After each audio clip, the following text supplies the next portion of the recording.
Excited to have our presenter, Jessica Newman. Jessica is the Director of Business Development for Acrisure, Cyber Services. So thank you, Jessica.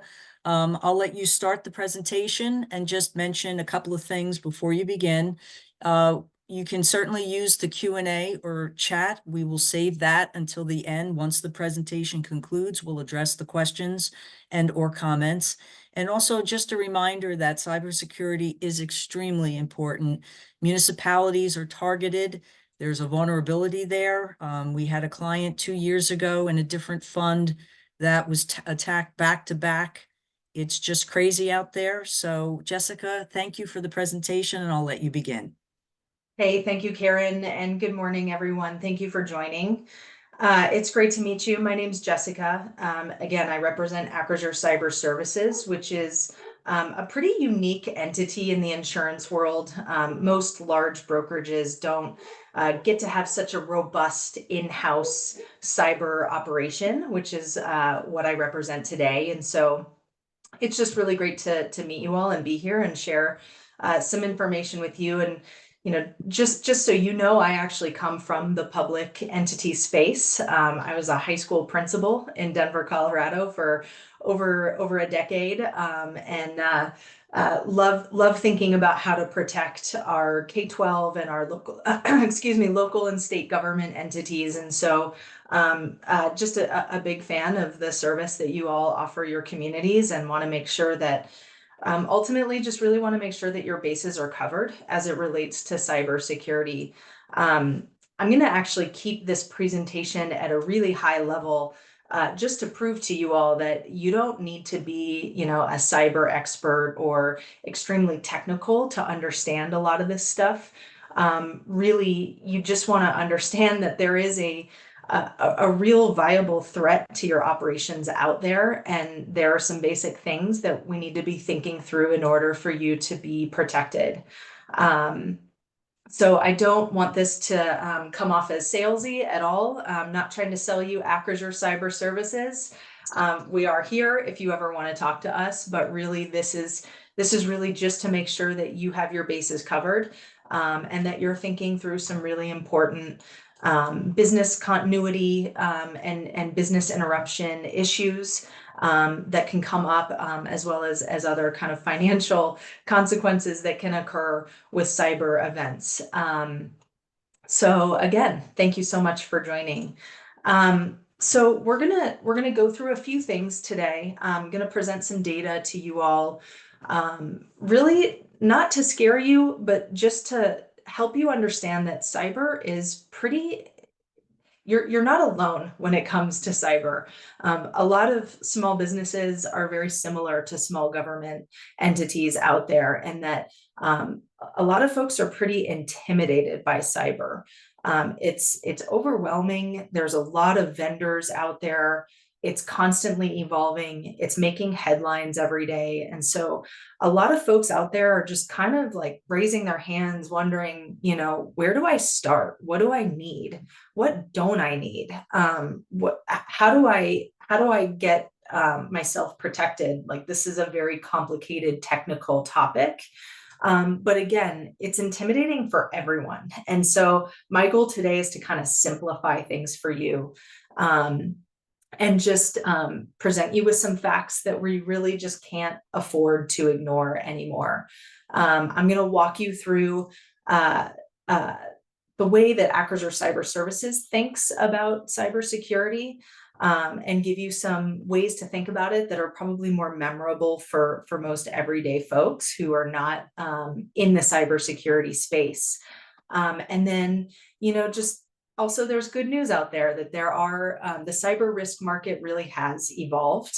There are some really amazing resources out there and partners who really do have your best interest in mind and who can help you sift through this noise. And so, don't want to be too based in fear and uncertainty and doubt here. We want to end with a positive note that there are good folks out there that are eager to help you think through this stuff.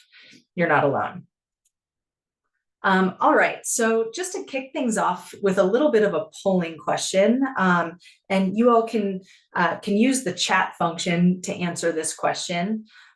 Just thinking through the rate of ransomware attacks at the state and local government level, curious what you all think. So it has increased from 58% to curious what you all think there. And Karen, maybe you can help me if responses are coming in. We'll give folks just a second to respond to what answer do you think is accurate there. Okay.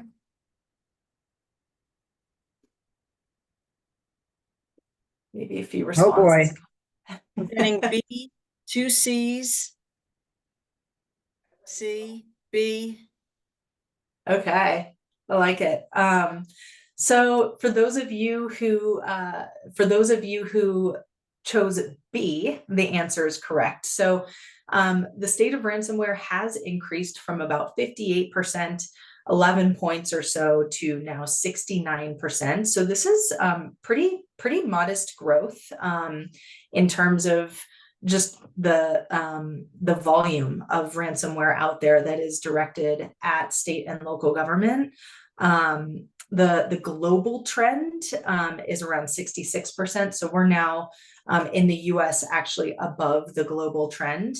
And when you look at the news, it's really easy to see, right? You know, a really simple Google search is going to show you just how often this is happening. So, you know, just these 6 examples are from the past few months. It just drives the point home that without cyber defense, with proactive cyber defense and cyber insurance, which, you know, thankfully you all are covered in this instance in terms of cyber insurance, but not everybody is out there, and so it's important to note. Public municipalities are underinsured and underprotected, and that is just kind of a cold hard truth that you know, this is happening at a velocity and the severity is increasing. The AI tools that threat actors are wielding are turbo boosting their efforts. And so there's just a lot of, I guess we'll call it juicy data at the municipality level.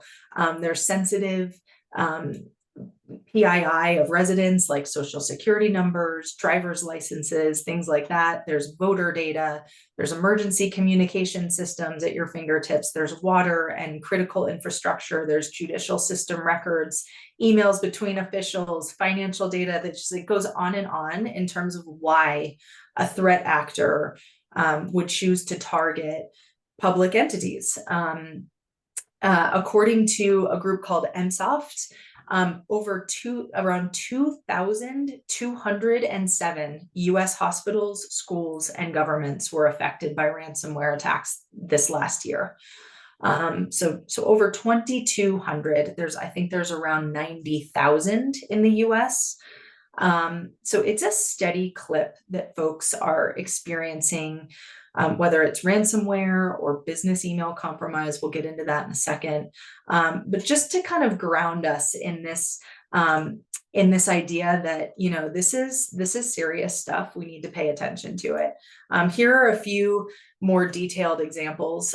So you've got Jackson County, Missouri, thwarted a ransomware attack, but you can see here, I'm gonna use my fancy little pen to try to kind of, oops, maybe you all can see that. So like, county staff unable to access networks and information tied to tax payment, online property, marriage licenses, and inmate search systems.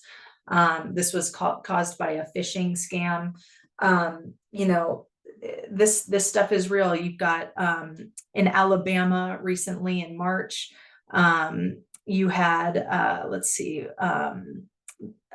something, here we go, affecting police work in some areas. For example, checking to see if vehicles have been stolen.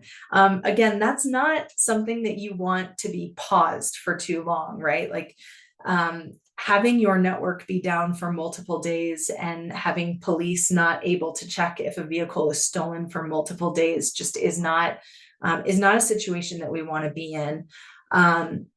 Same with this last scenario in Florida. You had a Florida local Department of Health have their actual credentials posted online. In Florida, it's illegal to pay ransom, and so due to non-payment of ransom, you had a group actually post data online on the dark web, and this is happening. This is happening often, and that's why really we're here today. We just want to make sure that you know that your bases are covered, that you're making smart decisions as it relates to protecting your network. There are, the good news again is like there are some pretty simple low-hanging fruit things that you can do to protect yourself. So let's look at the most common attack vectors for state and local government. So ransomware, I'm sure you all have heard of. This is where you try to log into your computer in the morning and there's a big scary logo like a skull and crossbones on your screen saying you've been locked out of your network. You must pay a ransom in Bitcoin or whatever it is. There's lots of ways that this can look, but where you're asked to pay some sort of fee to unlock your data or your network. Again, this is happening just absolutely left and right to state and local entities. The second one is quickly becoming the tide really with ransomware, and that's business email compromise. So you can think about this as leaked credentials, often actually on the dark web. Threat actors will use those credentials to get into an account and then move laterally across a network or send invoices that have been manipulated or emails that have been manipulated or extract data from email accounts. So there's lots of ways that business email compromise can cause a lot of problems for an entity. Social engineering and phishing, really just, trying to fake you out, trying to get you to click on something, trying to get you to think that someone is who they're telling you they are, but it's really not.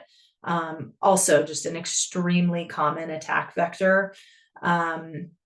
Wire fraud and invoice manipulation, probably not as big of an issue for you all, maybe, but maybe some of you, yes. If you're dealing with paying, third parties or your supply chain folks, vendors out there, that's where payments and things like that can get disrupted. So just an infinite amount of possibilities here for threat actors to engage at the state and local government level. All right, one more polling question for you, because I know I talk a lot, so I want to break it up a little bit. What do you all perceive as the biggest hurdle for state and local governments in establishing sufficient cybersecurity measures? Do you all feel, again, use the chat, is it because of the sophistication of cyber threats? Is it that technology is growing so fast? Maybe there's insufficient funding, limited access to cybersecurity professionals. If you had to really put your finger on the biggest reason, what would you say that it is? We'll give you guys just a second or so to answer that.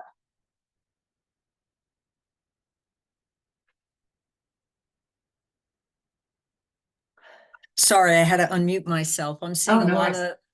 of the response seems to be the letter A. Oh, interesting. Okay. So, yeah. Okay. So the correct answer is all of these are right. These are in the top 5 issues that have plagued government entities for the past, 8 to 10 years, I would say. But insufficient funding does tend to be what people identify as the biggest hurdle.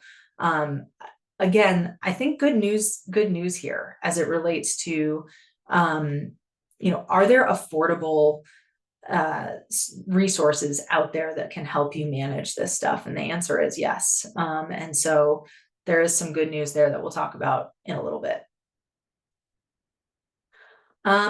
So, the bottom line, again, there is a real digital protection gap, both in tools and talent for state and local governments. Just a few facts here for you. In 2023, the FBI said that government entities are the 3rd most targeted sector by ransomware. I've seen other stats that actually say that it's first. So that's high up there. Probably with schools and hospitals, maybe construction and manufacturing.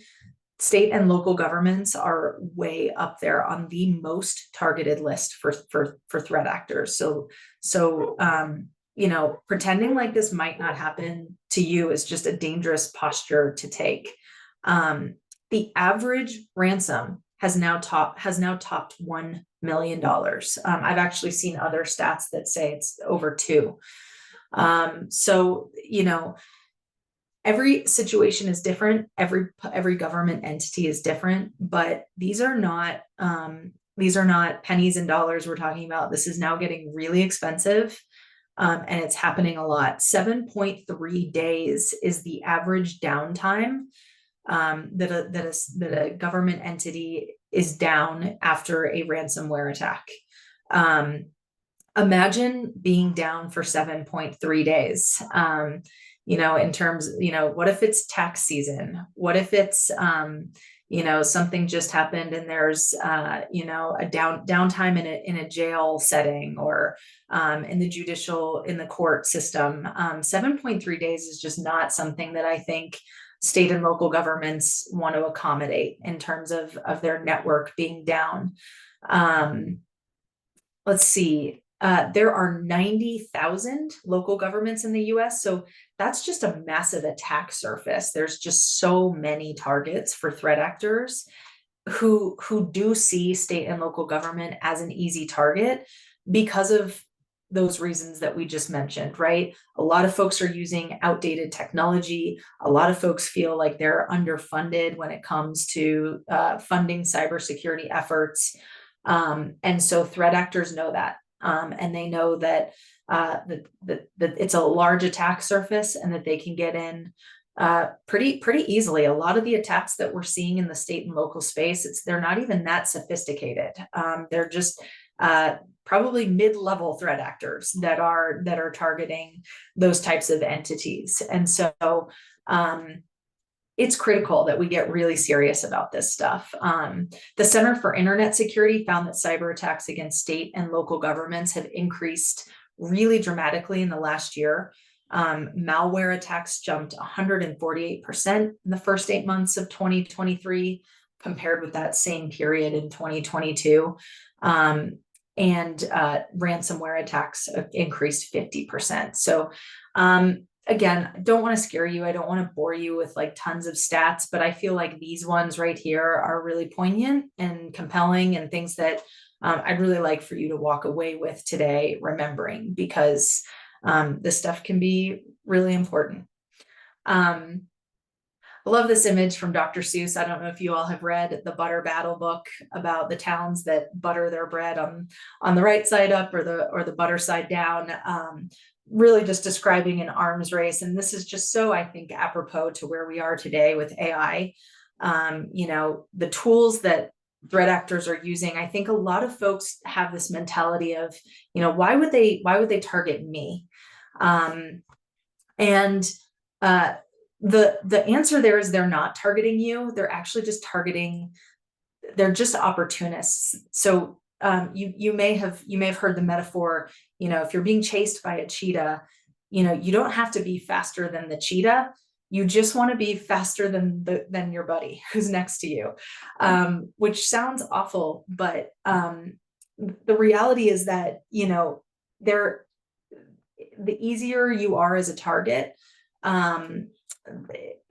they're not targeting you, they're just targeting easy targets. And so what I want hopefully for you all to walk away with today is just don't be as easy as a target as your peers. That will make it a lot harder for them to get you.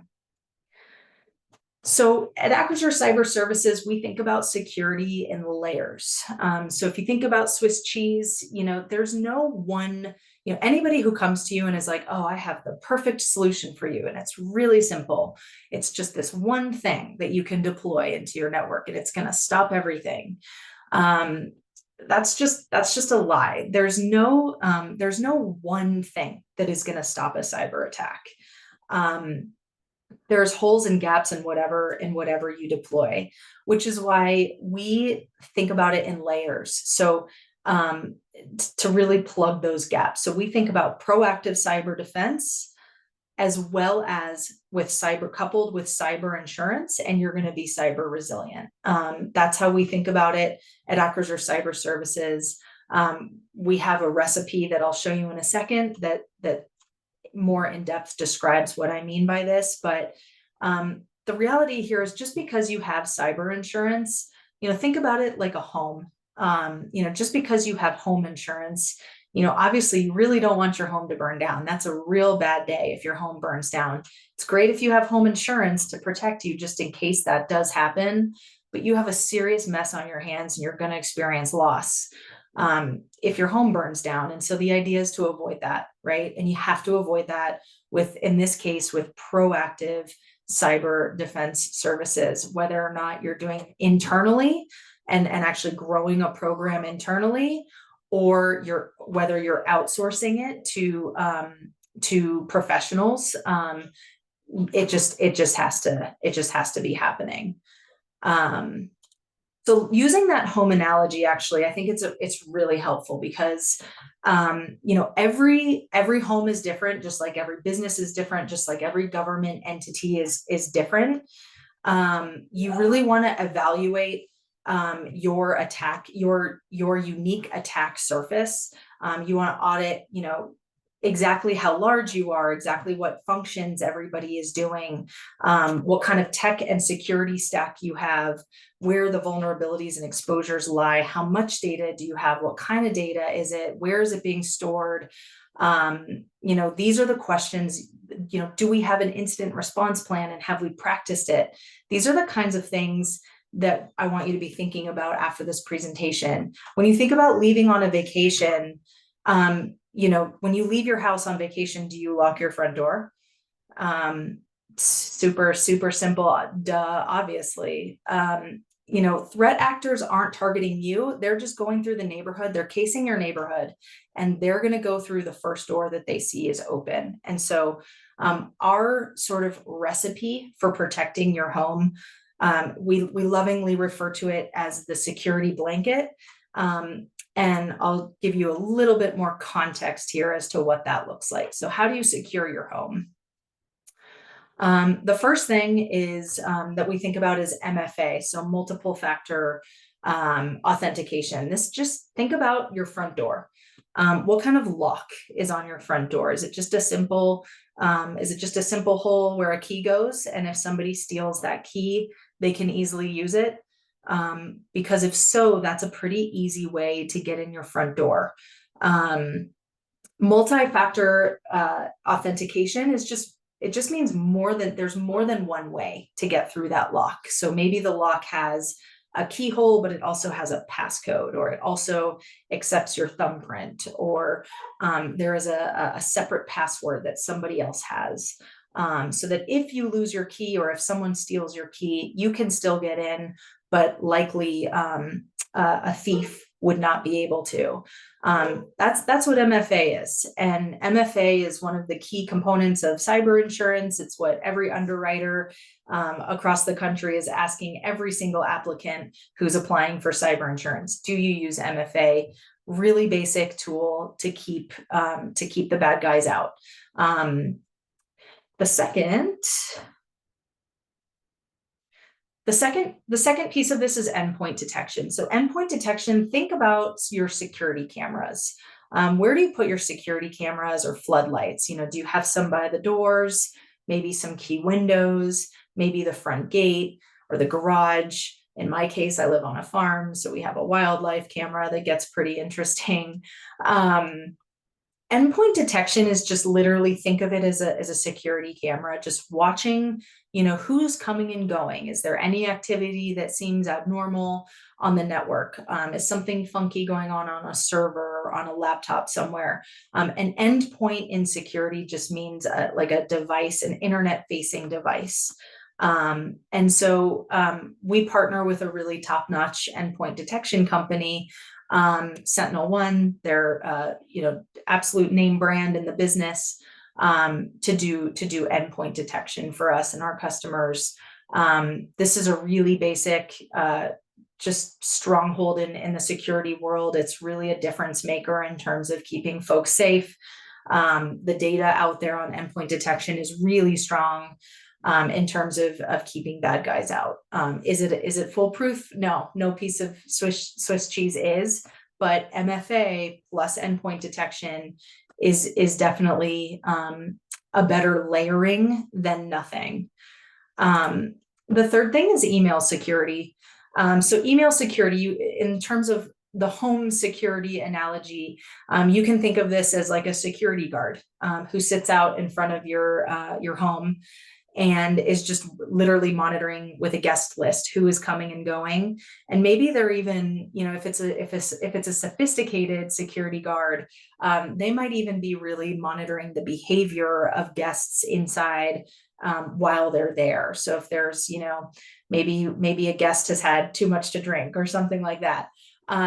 There are just certain behavior patterns that a sophisticated security guard might look for that just seem a little off. And that's exactly what good email security does. It's going to protect you from phishing.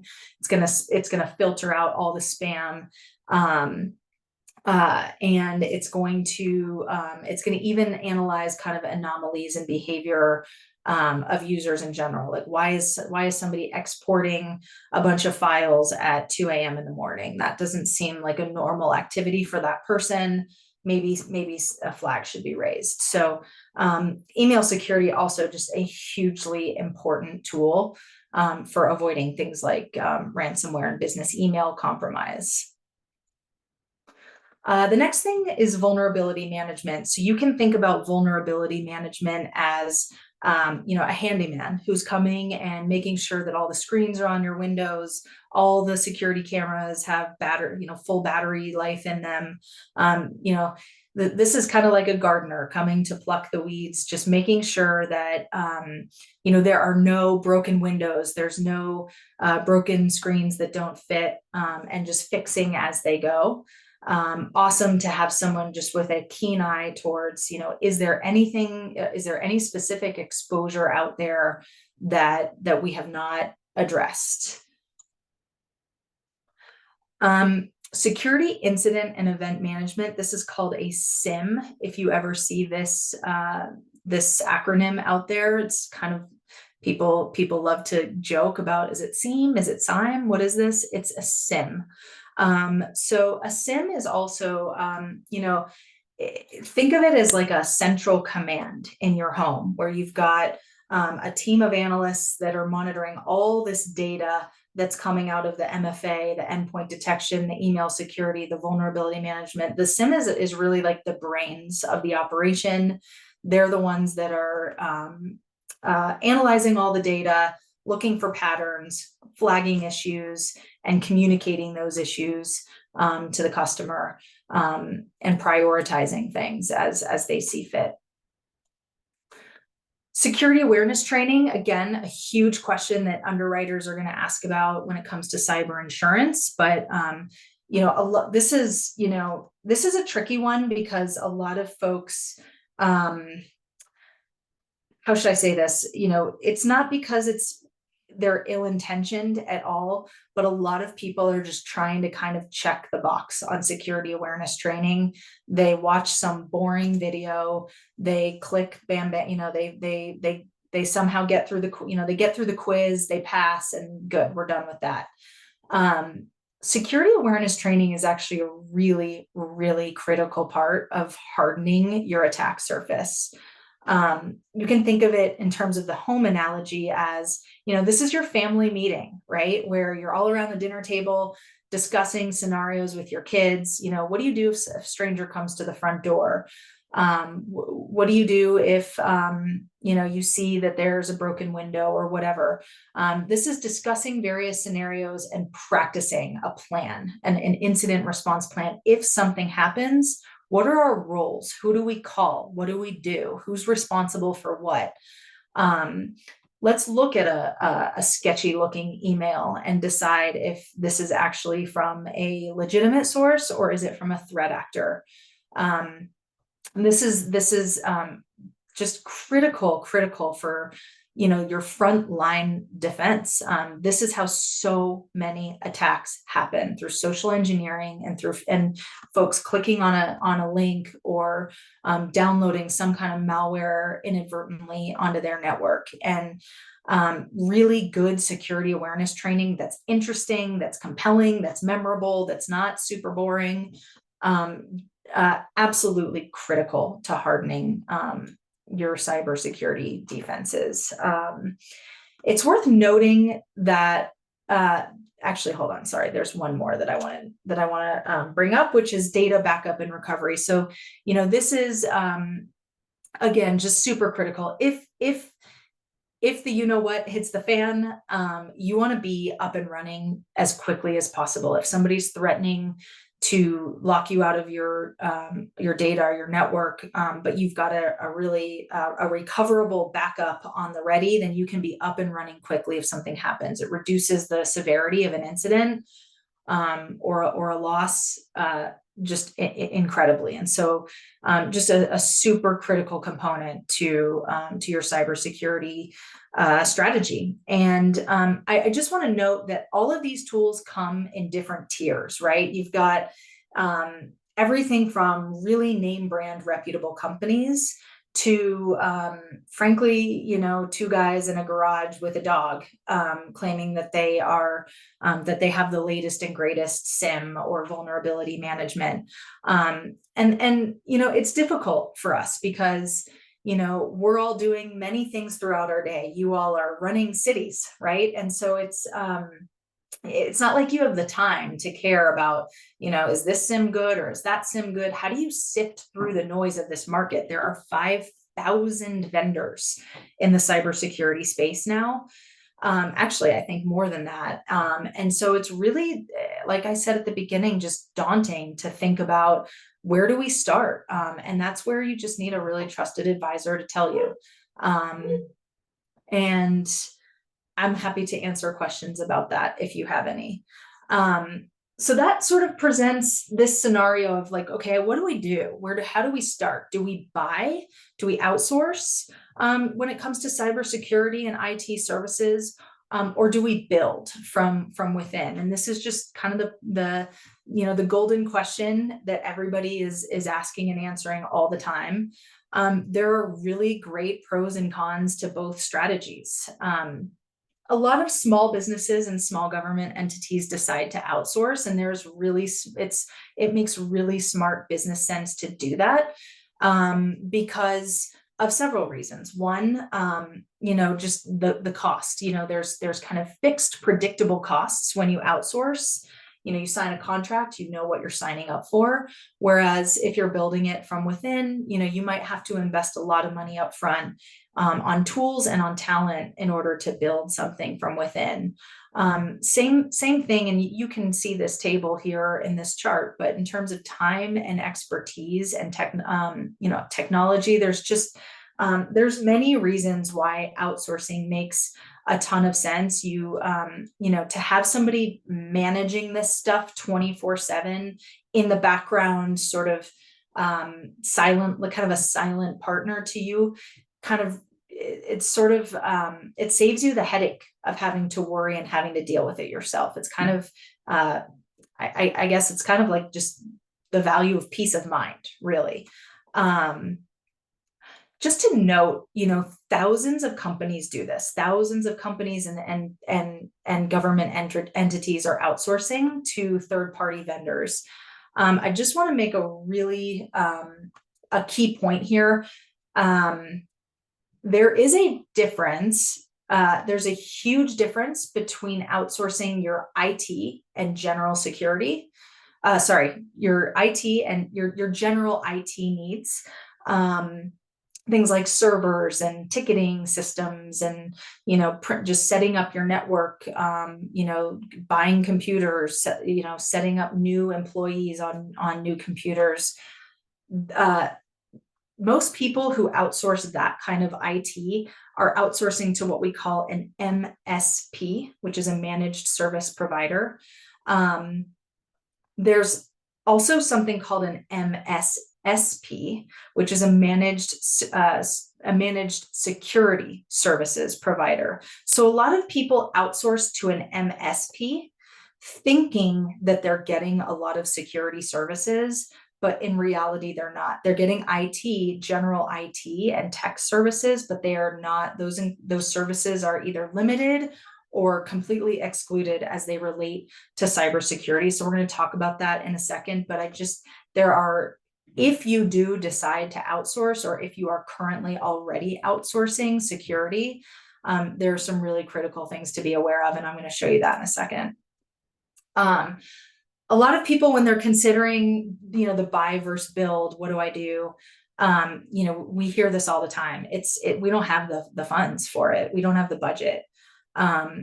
Just to be incredibly transparent with you all, our average deal size for Acrisure Cyber Services is about 1/3 of the cost of just one full-time security engineer. So, do the math, on a security engineer, just one security engineer, in the Jersey area, you're probably going to be paying $150 for a person like that. That's not a team, that's just one person. And that's before you buy any tools that person is going to need in order to do their job. And I would argue that there's no way one person is able to do all of the things that we mentioned about home security, right? So, outsourcing is actually tremendously valuable when you consider that what you're purchasing is actually a whole team of experts doing it for you. The other thing we hear sometimes is, we've got a small IT department, we're covered. What a managed service provider can do for you is really turbo boost the goals and the metrics of that team. It really should be a very highly collaborative effort. So for folks who have IT departments or IT folks who are not really on board with hiring out or building security services, that's a red flag. I'd want to make sure that I've got folks who are really collaborative and on board and willing to work with whomever to make sure that my computer network and data is safe. So same thing we hear sometimes. We've already got that covered a lot. And if you do, that's great. Like the whole point of today is to make sure that you're covered. If you're already outsourcing to an MSSP provider or an MSP and you're very confident that they're offering you security services as part of that, that's great. We just want to make sure. This is a tool, and I'll make sure that this gets distributed to you after the webinar. This is just a vendor checklist. A lot of people come to us and they're not happy with their current provider, whether it's because they don't know, for example, if I call them, I have to wait 2 days until they call me back, or I don't really know if I'm getting 24/7 services. I don't really know why my costs are changing from month to month. I don't know how they're prioritizing alerts. Are they just sending us like a ton of noise that we don't really have time to sift through? Are they using industry best tools and softwares? Like what is their recipe, for cyber resilience? Like there's just a ton of questions that you can ask, and they're all reflected here. Everything from, cost and value to flexibility and customization. Like these are things that whatever provider you have, they should be able to speak to all of these boxes. And it's really important that you make sure that you're getting, what you're paying for, and that you're getting the best value that you possibly can, because this stuff is really important and it is expensive. I mean, it is dollars going out. And so we just want to make sure that you're happy and that you're being serviced in the way that you deserve.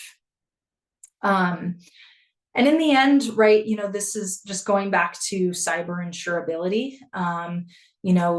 There are underwriters out there that want to understand,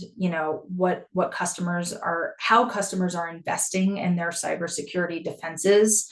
And an investment in services like in cyber services should relate to better pricing on and limits and coverages on your insurance. And so it's an investment here should lead to potential cost savings when it relates to insurance.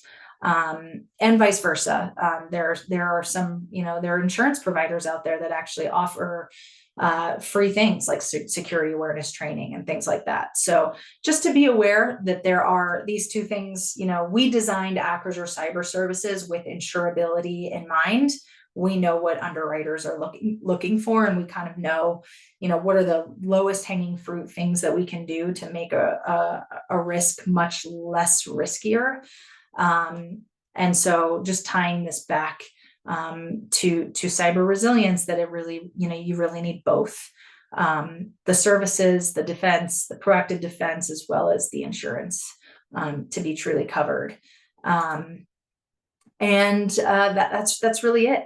Just really want to thank you for your time. I know it's brief and really high level, but this email address goes directly to me. I'm the moderator of this inbox, and so questions, comments, concerns, ideas, if you want to talk to our team, we're happy to give you a consultation and look at what you're currently doing and make some suggestions for you. Again, just here to serve you and make sure that you're doing everything you possibly can to make sure that you're not part of these statistics that I mentioned at the beginning. And yeah, that's really it, Karen. I don't know if there's questions or I was just going to say, if there's any questions or comments, please type them into the chat. I'm monitoring that right now. But Jessica, I wanted to thank you. You took a very overwhelming topic and condensed it down, and you did a great job, and I can't thank you enough for the presentation. Absolutely. It's my pleasure. One of our clients from North Caldwell wrote, "Thank you for your time." So that's great. Absolutely. Please reach out if anything. Sometimes questions come up. A lot of people watch this kind of thing and then they're like, what are we doing? And they go and talk to their IT person and want to talk again. So just know that the door is open. cyberservices@acrisure.com.